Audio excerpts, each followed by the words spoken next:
Welcome to Storytime Fun, boys and girls. We hope you enjoy. Today's story is out of the Walt Disney Storyland book, and it's going to be part 3 of the Dumbo of the Circus story.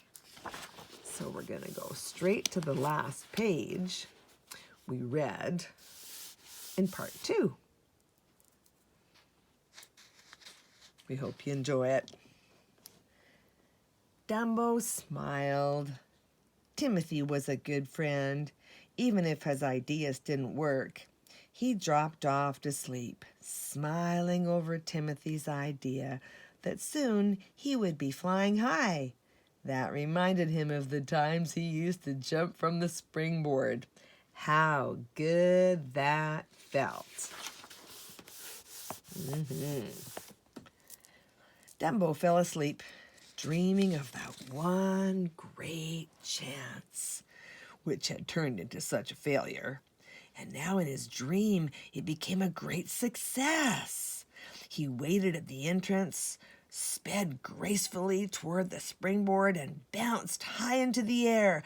Up and up he soared, gliding into the air with such ease that it seemed no effort at all.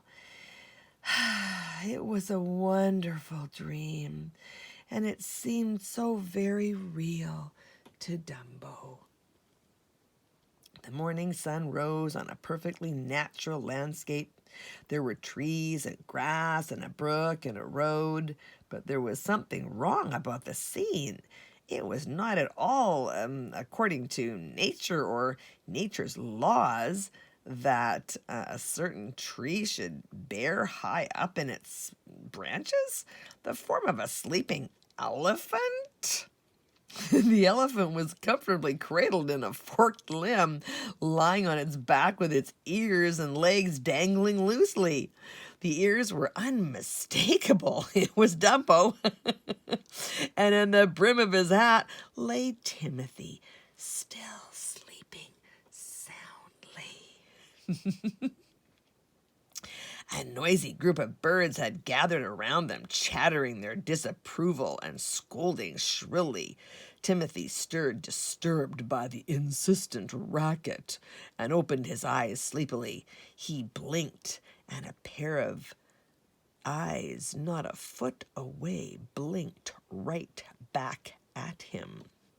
A large, rusty-looking crow, evidently the leader of the birds, was glaring at him. Timothy shifted uncomfortably under the crow's stern look. What are you doing down here?" he finally asked irritably. "What are you doing up here?" the crow snapped back.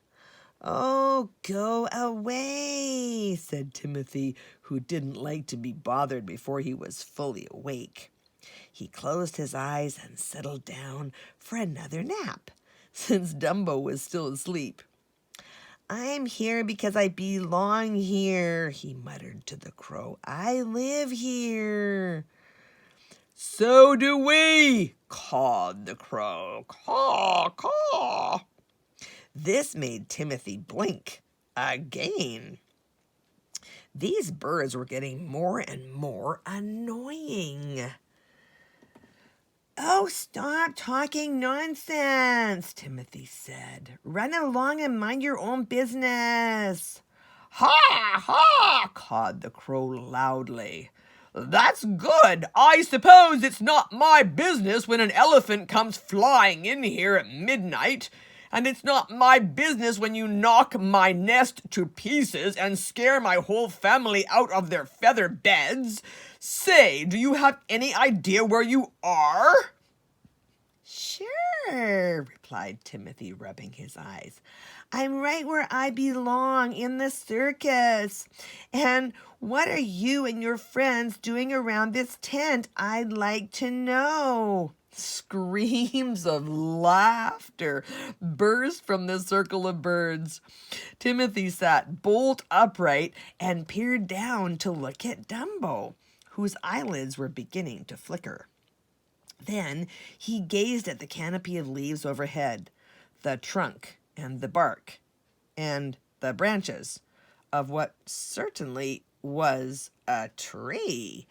And then he looked down, far, far down at the ground. They really were up in a tree. Dumbo, he cried, Dumbo, take a look down there. But just as Dumbo, who was still sprawled out on his back, started to turn his head, Timothy thought better of it. No, don't look. Dumbo had already glanced down. For one long minute he looked. Then he scrambled to his feet, trying to balance in the wobbly fork of the tree. He teetered back and forth like a tightrope walker in a high wind. Dumbo lost his hold and fell to the branch below. Timothy clutched the elephant's hat brim and shut his eyes. The second branch broke and Dumbo fell. He clutched at the lowest branch and it seemed that it might save him, but elephants were never meant to cling to branches. Dumbo fell. He landed in a shallow brook that flowed under the tree, and Timothy fell into the water beside him, dripping wet. The two sat in the stream while raucous shouts of laughter poured down on them. The hoarse voice of the crow rasped through the branches. Now try to keep your feet on the ground, he cawed. It's not right for elephants to fly. Dumbo and Timothy picked themselves up without a word and trudged off into the woods. They were bewildered and confused. Where were they? Dumbo could not imagine what had happened. Timothy was speechless. He plodded along, hands clasped behind his back, his face a little mask of puzzlement. Thoughts popped into his mind like firecrackers. It's not right for elephants to fly? I wonder what that old crow meant. How did we ever get up in that tree? Dumbo can't fly. He hasn't got any wings. The only thing he has are those big... Say, that gives me an idea. He stopped and turned to Dumbo. Did you fly last night? Dumbo shook his head and smiled at Timothy as if he were a little crazy. Then he stopped with a startled expression on his face. What is it? Timothy asked impatiently. Come on, tell me. Dumbo told Timothy Mouse about his dream the night before, how he had jumped on the springboard, sailed into the air, and flown away. If dreams could only come true, Dumbo, Timothy said. Well, I guess there's nothing to that flying idea. They walked on aimlessly, but the same thought kept running through Timothy's head. We got up into that tree somehow. Dream or no dream, and people have walked in their sleep, so why couldn't they fly in their sleep? Timothy Mouse stopped and put his hands on his hips. That just must be the answer. Dumbo flew in his sleep, and that's how we got up in that tree. And if Dumbo hasn't got wings, then the only thing he could fly with are his ears. Yes. He turned to Dumbo. Listen, Dumbo, you can fly. You were right. You flew last night. You are going to fly again. Come on over here and we'll practice. Dumbo followed Timothy obediently. But he remembered the many bad falls he had taken when they practiced on the springboard, and he remembered how that idea had finally turned out. This would be even worse, but he could think of nothing else to do, so he put himself in Timothy's hands. In the field, they set to work. Timothy told Dumbo to flap his ears up and down vigorously, going faster and faster.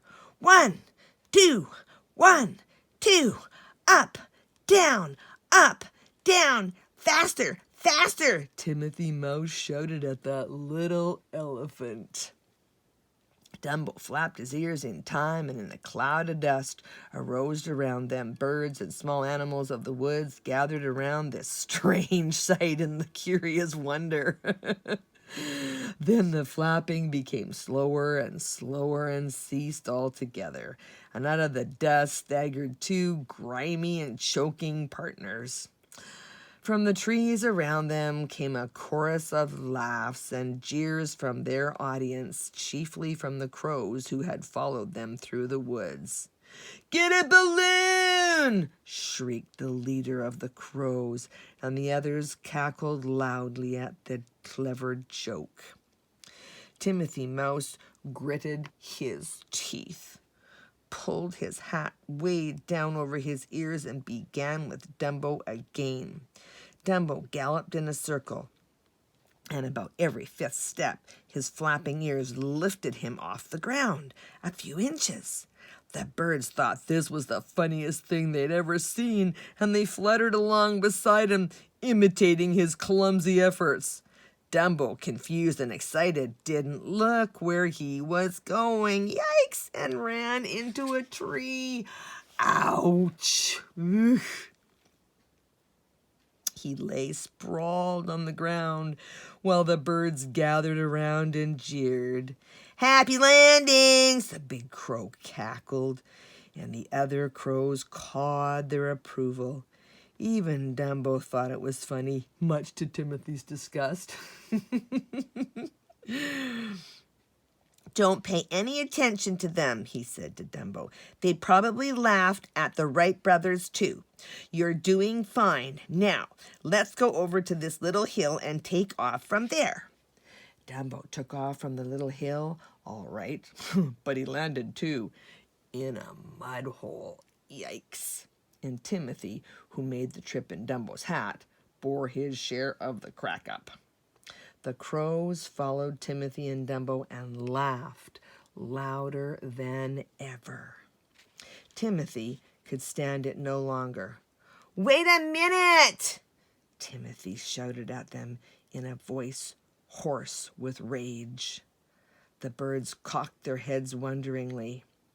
"I want to ask you something. Is there a single one among you who has a heart?" Timothy looked around at them all. The little mouse stared at them hard in sudden silence. They all felt a little embarrassed and stirred uneasily. "If there is," the mouse went on a little more calmly, "I want to tell you a sad story. I want to tell you about somebody who had the misfortune of being born different from others. Somebody who, just because he was different and through no fault of his own, brought sorrow to himself and his poor old mother. This little fellow tried to hold his head up and smile and be a success, but then came the cruelest blow of all. They made him a clown." A chorus of sympathetic noises came from the birds and the animals. Then Timothy drove home his point. "Here I am trying to help my friend Dumbo be a success, and what do? You sit on your perches and laugh at us. Yes, you laugh at us." The birds hung their heads guiltily. There was a silence, and then the big crow spoke. "Well, you see," he said apologetically.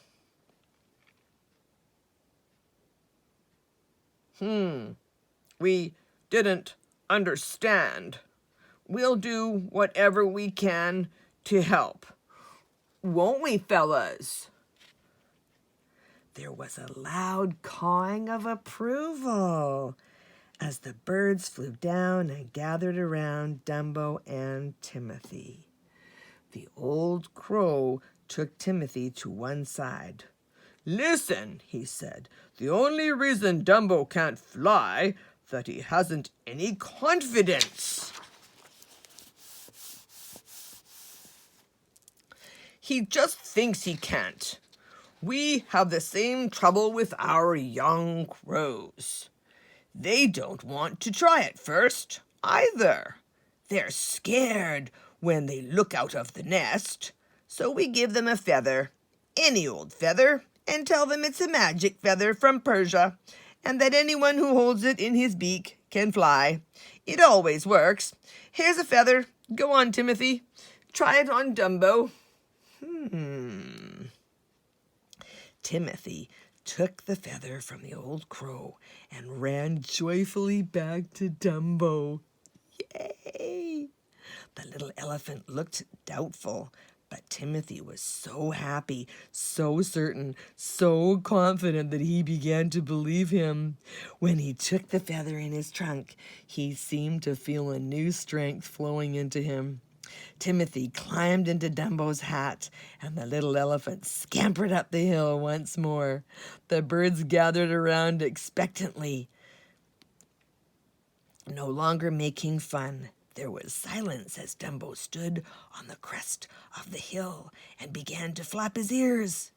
He closed his eyes, clutched the magic feather, and flapped his ears faster and faster. Timothy held on to his hat. He closed his eyes to keep out the dust. He could not see a thing. But then he felt Dumbo moving beneath him. Then as the dust cleared away, he looked over the brim of the hat. Dumbo was flying. Yay! "Look, Dumbo, look!" Timothy shouted, and for the first time, Dumbo opened his eyes. When he saw himself heading for a treetop, he almost fainted and fell, but he clutched the feather, flapped his ears, and banked gently in a curve around the tree. The crows flew around him, cheering him encouragingly. Dumbo flew more and more gracefully, sailing through the air with ease. It was wonderful. It was even more wonderful than his dream. Slowly he leveled off to come to a landing. For his first attempt, it was pretty good. He bumped a little and nosed over on his trunk, spilling Timothy out on the ground. But the two partners did not mind at all. They got up, laughing and shouting with glee as the birds circled around them, cawing their applause. For the next few hours, Dumbo practiced. The crowds taught him how to bank and turn and soar and glide and loop. In a short while, Dumbo was making smooth three-point landings every time. Yay! Timothy now saw that the sun was sinking. It was late. "Say, we must be getting back to the circus," he said to Dumbo. "We're going to surprise them in that show tonight. We'll have to think of some story to explain where we've been all day." The old crow told them how to get to the circus grounds. A few miles away, and with a dipping salute to his friends, the crows, Dumbo flew away.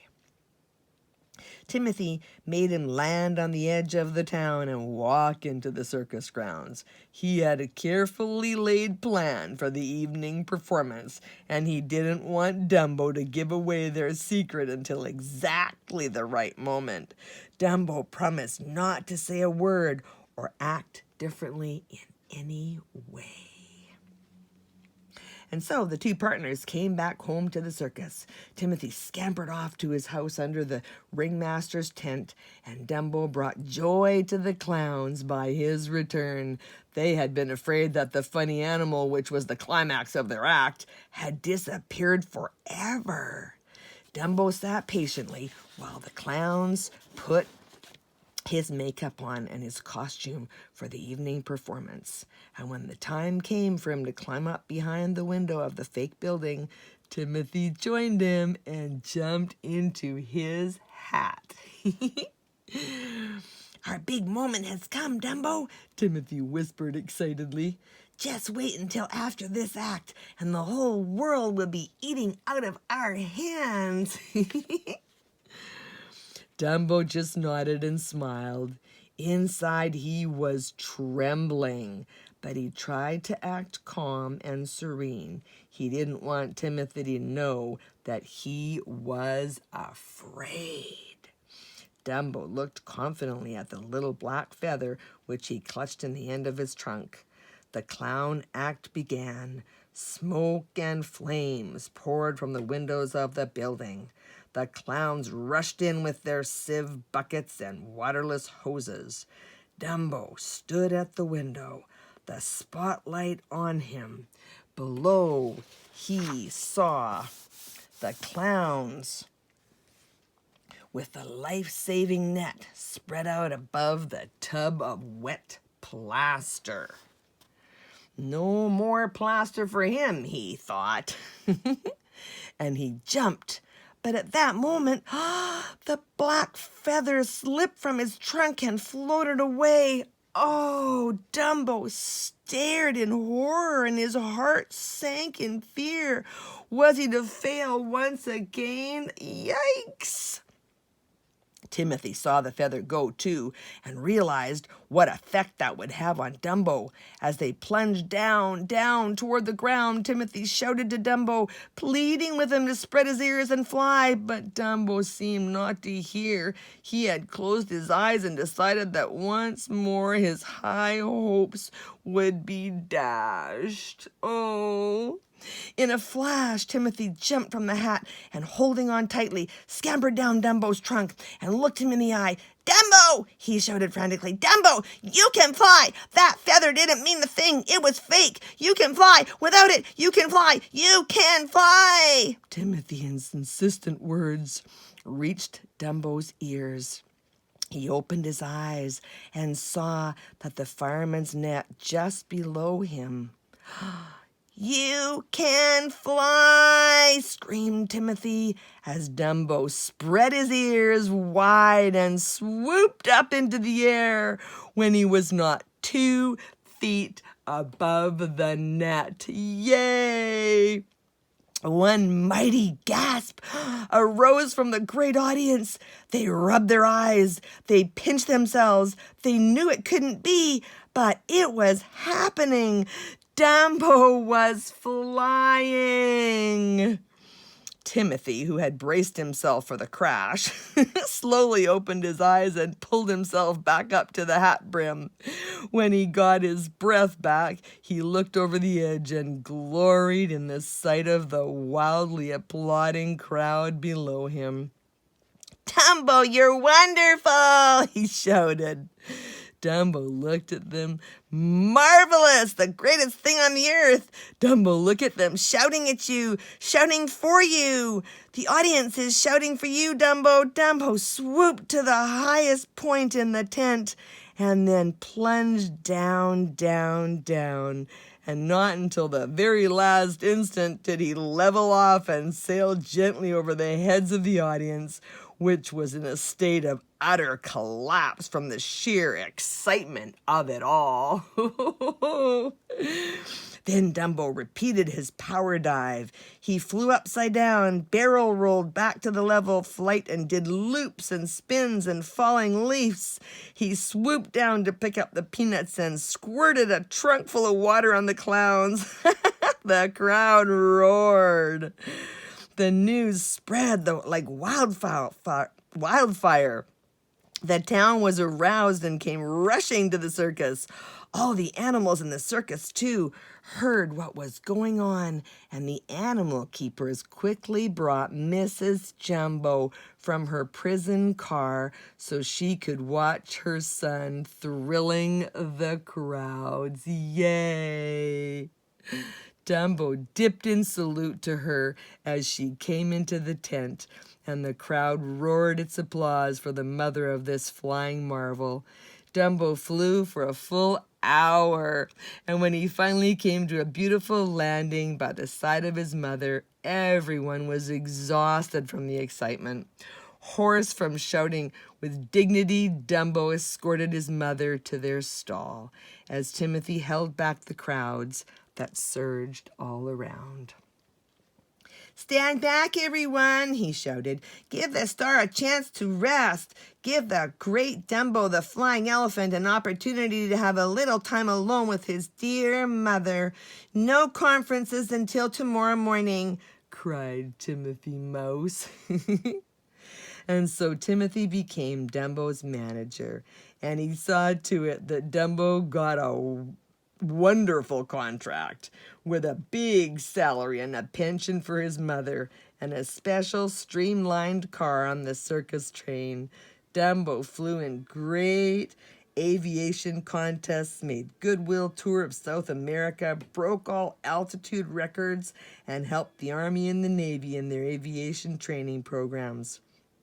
And through it all, he remained the simple, kind little fellow that he had always been. He didn't forget his old friends, the crows, who frequently went on private flying parties with him. He bought some shiny new whistles for Casey Jr.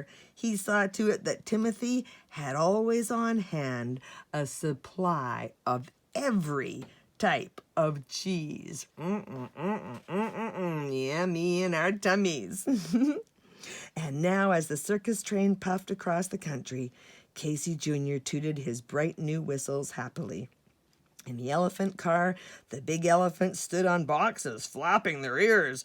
They jumped, hoping they would fly even a few feet. But each one of them crashed and gave up. At last, all the elephants, even old Raja, agreed that there could be only one Dumbo, the flying elephant. Yay!